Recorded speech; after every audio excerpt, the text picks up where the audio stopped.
اعوذ باللہ من الشیطان الرجیم بسم اللہ الرحمن الرحیم الحمد للہ رب العالمین والصلاة والسلام علی سید الانبیاء والمرسلین۔ اے ہمارے رب، ہمارے سینوں کو حق کے لیے کھول دے، ہمیں تاریخ و حق کی نگاہ سے دیکھنے کی توفیق دے، باطل کے جال، سازشوں اور فریبوں کو پہچاننے کی بصیرت عطا فرما، ہمارے دلوں کو اپنی محبت اور ایمان کے نور سے بھر دے اور ہمیں ان لوگوں میں شامل فرما جو تاریخ سے سبق لیتے ہیں نہ کہ محض کہانیاں سن کر سو جاتے ہیں۔ آمین یا رب العالمین۔ آمین۔ میں ہوں آپ کا میزبان ساجد کشمیری اور آپ دیکھ رہے ہیں کشمیر ٹی وی 008۔ سامعین مکرم، آج کی ویڈیو میں ہم ایک ایسے شخص کی کہانی سننے جا رہے ہیں جو محض امریکہ کو دریافت کرنے والا مہم جو نہیں تھا۔ ہم بات کریں گے کرسٹوفر کولمبس کی، اس کے پس منظر کی، اس کے خفیہ نظریات کی، قبالہ کے یہودی جادوں سے اس کے تعلق کی اور اس خفیہ تنظیم نائٹ آف دا کرائٹس کی کہ جس کے سائے میں کولمبس نے سمندر کا سفر کیا۔ سامعین، ہم یہ دیکھیں گے کہ کیا واقعی امریکہ کی دریافت محض تجارت اور شہرت کے لیے تھی یا اس کے پیچھے فلسطین میں 2000 سال بعد یہودی ریاست کے قیام اور دجالی نظام کی عالمی بساط بچھانے کا گہرا منصوبہ تھا۔ سامعین، دنیا کی تاریخ کو اگر غور سے دیکھیں تو ایسا لگتا ہے جیسے ایک خاموش جنگ چل رہی ہے، روح اور بدن کی جنگ، حق اور باطل کی جنگ، ایمان اور مادیت کی جنگ۔ سامعین، ایک طرف وہ لوگ ہیں جو زمین کو اللہ کی امانت سمجھتے ہیں اور دوسری طرف وہ جو پوری زمین کو اپنے قبضے کی جاگیر بنانا چاہتے ہیں۔ سامعین، آج کی ویڈیو میں ہم بات کریں گے کہ کرسٹوفر کولمبس کون تھا، وہ یہودی قبالہ کے جادوں اور خفیہ علوم سے کیسے متاثر تھا، knight Templars, knight of the کرائٹس اور اسپین کی خفیہ تنظیمیں اس طرح امریکہ کے سفر میں اس کے پیچھے کھڑی تھی، اور سب سے اہم یہ کہ یہ سب کچھ آخرکار یعنی امریکی اور اسرائیلی گٹھ جوڑ اور فلسطین میں اسرائیلی ریاست کے قیام کا پیش خیمہ کیسے بنا۔ اور آخر میں ہم خود سے ایک سوال پوچھیں گے، کیا ہم آج بھی انہی قوتوں کے ہاتھوں استعمال ہو رہے ہیں، اور اس پورے نظام سے ہمیں بطور مسلمان کیا سبق ملتا ہے؟ چلیے اس تاریخی اور فکری سفر کا آغاز کرتے ہیں۔ سامعین کرام، اگر ہم کولمبس کو سمجھنا چاہتے ہیں تو ہمیں چند صدیاں پیچھے جانا پڑے گا۔ یورپ میں صلیبی جنگیں ہو چکی تھی، مسلمانوں کے خلاف جنگ کے نام پر مذہب، سیاست، دولت سب کچھ ایک ہو چکے تھے۔ انہی صلیبی جنگوں کے زمانے میں ایک تنظیم ابھری، نائٹ ٹیمپلرز۔ ظاہری طور پر یہ مسیح سپاہی تھے جو بیت المقدس کی حفاظت کے نام پر نکلے تھے، لیکن وقت کے ساتھ ساتھ یہ تنظیم غیر معمولی حد تک مالدار، خفیہ اور باطنی عقائد کی حامل ہو گئی۔ ان پر جادوں، شیطانی رسومات اور خفیہ عبادات کے الزام لگے۔ وہ یہودی اور قبالہ کے باطنی علوم کے قریب ہوتے گئے، حتیٰ کہ یورپ کے بادشاہوں اور پوپ کو خود اپنی کرسی خطرے میں نظر آنے لگی۔ 1307 عیسوی میں فرانس کے بادشاہ فلپ چہارم نے نائٹ ٹیمپلرز پر پابندی لگائی۔ ان کے لیڈروں کو گرفتار کیا گیا، بعض کو سزائے موت دے دی گئی اور تنظیم بظاہر ختم کر دی گئی، لیکن یہ صرف ظاہری خاتمہ تھا۔ ان کے بہت سے ارکان فرار ہو کر یورپ کے دیگر ممالک میں پھیل گئے، کچھ اسکاٹ لینڈ، کچھ پرتگال، بعض اسپین میں آگے اور نئے ناموں، نئی شکلوں اور نئے جھنڈوں کے ساتھ اپنی خفیہ سرگرمیاں جاری رکھی۔ انہی شکلوں میں ایک تنظیم تھی، نائٹ آف دا کرائٹس، جو پرتگال اور اسپین میں سامنے آئی۔ یہ تنظیم بظاہر چرچ کے زیر سایہ اور مسیح کی خدمت کے نام پر سمندری مہمات، تجارت اور جغرافیائی اکتشافات کر رہی تھی، لیکن پردے کے پیچھے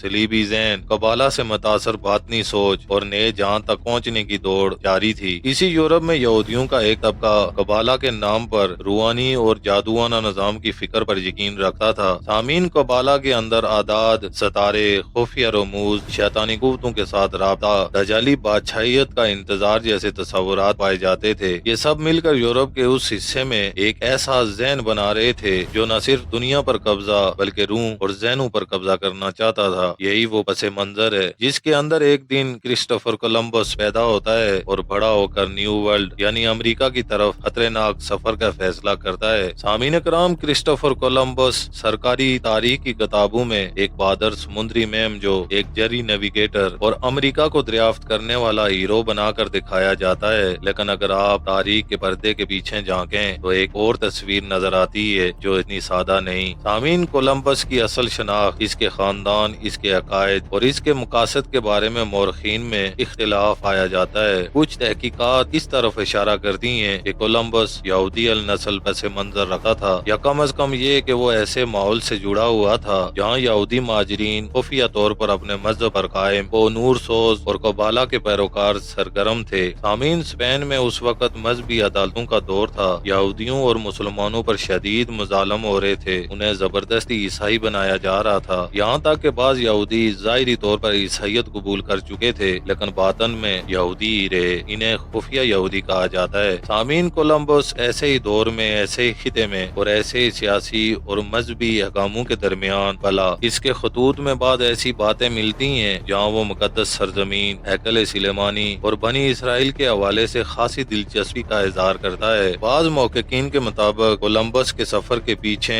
صرف انڈیا تک نئی تجارت نہیں تھی بلکہ فلسطین اور بیت المقدس سے متعلق گہرے منصوبے تھے۔ اس کے نقشے، اس کے حساب کتاب اور اس کے علامتی نشانات میں بعض ایسی چیزیں نظر آتی ہیں جو قبالہ اور نائٹ ٹیمپلرز کے باطنی رموز سے ملتی جلتی ہیں۔ سامعین، قبالی ذہنیت یہ کہتی ہے کہ دنیا کے مختلف حصے مخصوص روحانی مراکز ہیں اور انہیں کنٹرول کر کے پورے نظام انسانیت کو ایک دجالی حکومت کے نیچے لانا ہے۔ کولمبس انہی نظریات کے زیر سایہ ایک ایسی سرزمین کا دروازہ کھولنے جا رہا تھا جو بعد میں امریکہ بن کر دنیا کی سب سے بڑی طاقت اور اسرائیل کا سب سے بڑا محافظ ثابت ہوئی۔ سامعین، کولمبس محض اکیلا مہم جو نہیں تھا، اس کے پیچھے اسپین اور پرتگال کی شاہی سرپرستی، چرچ کی مذہبی پشت پناہی اور خفیہ تنظیموں کی نظر تھی۔ نائٹ آف دا کرائٹس، جن کو بہت سے مورخین نائٹ ٹیمپلرز کی نئی شکل سمجھتے ہیں، وہ سمندری مہمت میں بہت سرگرم تھے۔ انہی کی سرپرستی میں ہنری دی نیویگیٹر اور دیگر مہم جو افریقہ کے کناروں پر تجارت اور نو آبادیات قائم کر رہے تھے۔ کولمبس بھی انہی باطنی اور سیاسی نیٹ ورک سے جڑا ہوا تھا۔ اس کے جہازوں پر بنے ہوئے نشان، اس کا صلیبی پرچم اور اس کے سفر کے مقاصد صرف سونا اور مسالہ اور تجارت نہیں تھے بلکہ دنیا کے جغرافیے کو اس طرح تقسیم کرنا تھا کہ آنے والی صدیوں میں ایک ایسی سپر پاور ابھرے جو پورے مشرق وسطیٰ میں اپنے زیر اثر اسرائیلی ریاست قائم کر سکے۔ سامعین مکرم، یہ بات شاید آج بہت دور کی کوڑی لگے لیکن سوچئے اگر امریکہ وجود میں نہ آتا، اگر یورپی اقوام نیو ورلڈ آرڈر کو اپنا مستعمرہ نہ بناتی، اگر وہاں سے پیدا ہونے والی دولت، ٹیکنالوجی اور فوجی طاقت آج موجود نہ ہوتی، تو کیا ایک چھوٹی سی زمین پر قابض اسرائیلی ریاست اس حد تک طاقتور ہوتی کہ وہ پورے عالم عرب کو چیلنج کر سکے؟ کولمبس کی ذہنیت میں یہ تصور موجود تھا کہ اس کا سفر سیدھا سیدھا ہیکل سلیمانی کے خواب سے جڑا ہے۔ سامعین کرام، تاریخ میں درج ہے کہ کولمبس مسلسل مقدس سرزمین، مسلمانوں کو وہاں سے نکالنے اور بیت المقدس کو دوبارہ مسیح یعنی بنی اسرائیل کے کنٹرول میں لانے کی باتیں کرتا تھا۔ یعنی جو وہ سفر کر رہا تھا وہ صرف ایسا نہیں بلکہ عقیدہ اور نظریہ بھی تھا۔ سامعین مکرم، ایسا نہیں ہوا کہ 1492 میں کولمبس گیا اور فوراً اسرائیل بن گیا، نہیں، باطل کے منصوبے کئی صدیوں پر محیط ہوتے ہیں۔ کولمبس کے بعد اسپین، پرتگال، پھر برطانیہ، فرانس اور ہالینڈ سب نے امریکہ میں نو آبادیاتی نظام قائم کیا۔ لاکھوں مقامی لوگوں کو قتل کیا گیا، ان کی زمینیں چھینی گئی، افریقہ سے غلام لائے گئے اور امریکہ نئے عالمی نظام کا مرکز بنتا چلا گیا۔ پھر آہستہ آہستہ یورپی طاقتوں کے پیچھے سے امریکہ خود ایک سپر پاور بن کر ابھرا۔ دوسری جنگ عظیم کے بعد جب یورپ ٹوٹ پھوٹ کا شکار تھا، انگلینڈ کا سورج غروب ہو رہا تھا، تو دنیا کے سیاسی سٹیج پر امریکہ پوری قوت کے ساتھ سامنے آیا۔ اسی دور میں صہیونی تحریک فلسطین میں یہودی ریاست کے قیام کے لیے تیزی سے سرگرم تھی۔ 1948 میں اسرائیل کے قیام کا اعلان ہوا اور سب سے طاقتور سیاسی، سفارتی اور فوجی سپورٹ جس ملک نے دی وہ تھا امریکہ۔ سامعین، اس دن سے آج تک آپ پوری دنیا کی سیاست کو دیکھ لیں، اسرائیل کے ہر بڑے جرم کے پیچھے کون سا ملک ویٹو پاور استعمال کرتا ہے؟ فلسطین پر جب بمباری ہوتی ہے یا مسجد اقصی کی بے حرمتی، تو کس ملک کے بڑے بڑے قائدین اسرائیل کے دفاع کا اعلان کرتے ہیں؟ مشرق وسطیٰ کے ہر فیصلے میں کس کا ہاتھ نظر آتا ہے؟ جو بھی نام آئے گا وہ امریکہ کا ہوگا۔ سامعین، یہاں سے یہ تصویر مکمل ہوتی ہے کہ اگر امریکہ نہ ہوتا تو اسرائیلی ریاست کا قیام اتنا محفوظ، اتنا طاقتور اور اتنا مغرور شاید نہ ہو پاتا۔ سامعین کرام، کولمبس کا سفر، نائٹ آف دا کرائٹس کی پشت پناہی، قبالہ اور دجالی ذہنیت کی لامحدود پلاننگ اور پھر صدیوں پر محیط نو آبادیاتی نظام، یہ سب مل کر بالآخر ایک ایسی سپر پاور کو جنم دیتے ہیں جو آج فلسطین میں بہتے ہر قطرہ خون پر اپنی سیاسی مہر سپرد کرتی ہے۔ سامعین کرام، اب سوال یہ ہے کہ ہم اس سب کو اسلامی تناظر میں کیسے دیکھیں؟ تو قرآن پاک ہمیں بتاتا ہے کہ وہ مکر کرتے ہیں اور اللہ بھی تدبیر کرتا ہے، اور بے شک اللہ سب سے بہتر تدبیر کرنے والا ہے۔ سامعین کرام، باطل کی سازشیں نئی نہیں ہیں۔ بنی اسرائیل کے گمراہ طبقے نے ہمیشہ دنیا پر تسلط کا خواب دیکھا۔ قرآن پاک کہتا ہے کہ یہ لوگ جہاں بھی غالب آئیں، فساد پھیلاتے ہیں، خون بہاتے ہیں اور اللہ کی حدود کو توڑتے ہیں۔ آج اگر ہم دیکھیں تو امریکہ ہو یا اسرائیل، نیٹو ہو یا دیگر طاقتیں، سب ایک مشترکہ استعماری ذہنیت رکھتے ہیں، یعنی وسائل پر قبضہ، نظریات پر قبضہ، میڈیا کے ذریعے ذہنوں پر قبضہ اور پھر اپنی مرضی کا نظام زندگی دنیا پر مسلط کرنا۔ حدیث میں آتا ہے کہ آخری زمانے میں ایک فتنہ اٹھے گا، فتنہ دجال۔ وہ نظام طاقت، ٹیکنالوجی، معاشیت اور جھوٹے معجزات کے ذریعے دنیا کو اپنے جال میں پھنسائے گا۔ کیا آج ہم ایک ایسے عالمی نظام میں نہیں جی رہے جہاں ڈالر کی معیشت، امریکی میڈیا، صہیونی لابیاں اور ثقافتی یلغار سب مل کر ایک ایسا جال بنا چکے ہیں جس سے نکلنا عام انسان کے لیے تقریباً ناممکن ہو چکا ہے؟ یہی تو ہے دجالی ذہنیت۔ سامعین، کولمبس کے سفر سے لے کر آج کے وائٹ ہاؤس تک، نائٹ ٹیمپلس سے آج کے صہیونی تھنک ٹینک تک، کبالا کے باطنی رموز سے آج کی سیکرٹ سوسائٹیز اور ایلومیناٹی تک ایک سیدھی لکیر کھینچ کر دیکھیں، آپ کو نظر آئے گا کہ دنیا کی طاقت ایک ہی سمت بہ رہی ہے: فلسطین پر قبضہ، مسلمانوں کو کمزور کرنا اور ایک عالمی لادینی مادہ پرست دجالی نظام کا قیام۔ لیکن یہ کہانی یہاں ختم نہیں ہوتی۔ سامعین، سوال یہ نہیں کہ کولمبس کون تھا، نائٹ آف دا کرائٹس کیا تھی، کبالا کا جادو کتنا طاقتور ہے، سوال یہ ہے کہ ہم کون ہیں؟ ہم وہ امت ہیں جس کے بارے میں اللہ نے فرمایا تھا کہ تم بہترین امت ہو اور لوگوں کی نفع رسانی کے لیے نکالی گئی ہو۔ سامعین، ہم وہ امت ہیں جس کا قبلہ وہی بیت المقدس ہے، جس کو آج صہیونی طاقتیں اپنے شکنجے میں لینے کی کوشش کر رہی ہیں۔ ہم وہ امت ہیں جن کے نبی علیہ الصلوۃ والسلام نے فرمایا تھا کہ آخری زمانے میں ایسے فتنے آئیں گے کہ صبح ایمان والا شام تک ایمان پر قائم نہیں رہے گا اگر وہ اپنا ایمان نہ بچا سکا۔ سامعین محترم، تاریخ صرف قصہ نہیں، آئینہ ہے۔ کولمبس کا سفر ہمیں یہ بتاتا ہے کہ باطل اپنے منصوبے صدیوں پہلے بناتا ہے۔ ہم مسلمان صرف آج میں جیتے ہیں، جبکہ ہمارے دشمن کل بس کل اور صدیوں بعد کو ذہن میں رکھ کر پلاننگ کرتے ہیں۔ سامعین، اگر ہم اپنی نسلوں کو صرف موبائل، کھیل اور خالی تفریح میں گم رکھیں اور انہیں یہ بھی نہ سکھائیں کہ امریکہ کیسے بنا،